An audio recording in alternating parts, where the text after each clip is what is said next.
সবাই দেখছি আচ্ছা সে ঘুম দিচ্ছে। হ্যাঁ, এই সুযোগ, এই ফাঁকে ঢুকে পড়ি।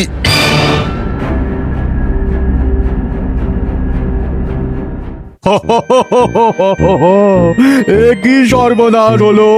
ঘরে যা ছিল সবই তো লুট করে নিয়ে চলে গেল। সর্বনাশ কি শুধু তোমার একার হলো? আমারও তো ঘর পুরো ফসা করে দিয়েছে। কিন্তু এসব কি হচ্ছে বলো তো? আমাদের কৃষ্ণনগরে তো এমন উপদ্রব আগে ছিল না। ছিল না, কিন্তু কোনোদিন যে হবে না তেমন কথা কি কোথাও লেখা আছে? তবে চোর একটা নয়, বেশ অনেক কটাই আছে। না হলে এদিক ওদিক সব দিকে একই সময়ে চুরি হচ্ছে কি করে?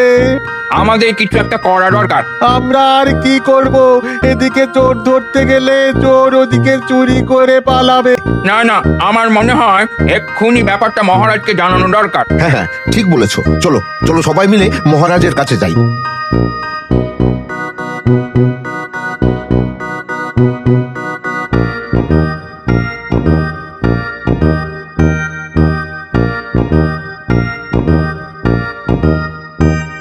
মহারাজের একই অবস্থা। না না, ভাবগতিক তো আমার ভালো ঠেকছে না। এসব দেখে আমার দু চোখ ফেটে বেরিয়ে আসছে জল। মহারাজ কি হয়ে গেছেন পাগল?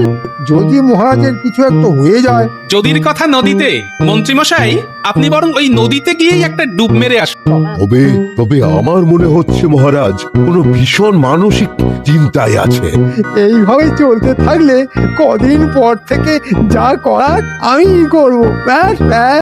না না না, এভাবে এভাবে হাত গুটিয়ে বসে থাকলে তো চলবে না। কোনো না কোনো একটা উপায় বের করতেই হবে। উপায় আসুক না আসুক, আমি এসে গেছি মহারাজ। তাই এসেছো যখন, তখন জুৎসই একটা উপায় বের করে দেখি কি করে চোরেদের ধরা যায়। তবে না হয় আপনি একটা ঘোষণা করে দিন মহারাজ। ঘোষণা? কি ঘোষণা? কেমন ঘোষণা? আমি এক্ষুনি ঘোষণা করার ব্যবস্থা করছি।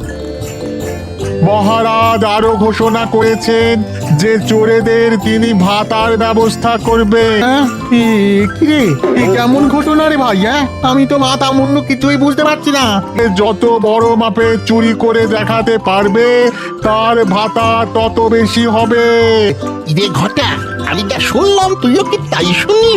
শোনাশুনি শেষ। হ্যাঁ, এবার যা করার সেটা করে দেখাতে হবে। আরে বাবা রে বাবা, এ তো মোক্ষম সুযোগ। সেরকম বাড়িতে চুরি করলে জীবনে আর খাওয়া পড়ার চিন্তা থাকবে না গো।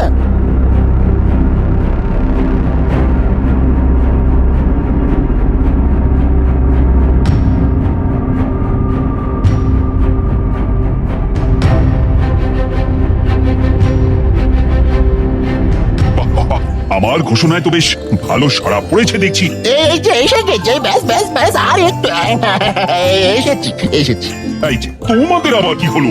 এই যে মন্ত্রী মশাইয়ের বাড়ি থেকে যা সব গুছিয়ে আনতে পেরেছি, এই সেইগুলো। তার মানে তোরা আমার বাড়িতে সুদ কেটেছিস? হ্যাঁ, ওই আমাদের ভাতার ব্যাপারটা একটু বলে ফেলুন না। বেশ, তোমরা সবাই হাজতে থাকবে। সবার ভরণ পোষণের দায়িত্ব কৃষ্ণনগর রাজ্যের।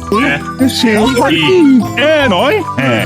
যাও, তোমরা এখন যাও, সবাই হাজতে গিয়ে বিশ্রাম নাও। তবে চোর ধরার সব কৃতিত্বই কিন্তু গোপালের। সত্যি গোপাল, তোমার তুলনা নেই। হ্যাঁ।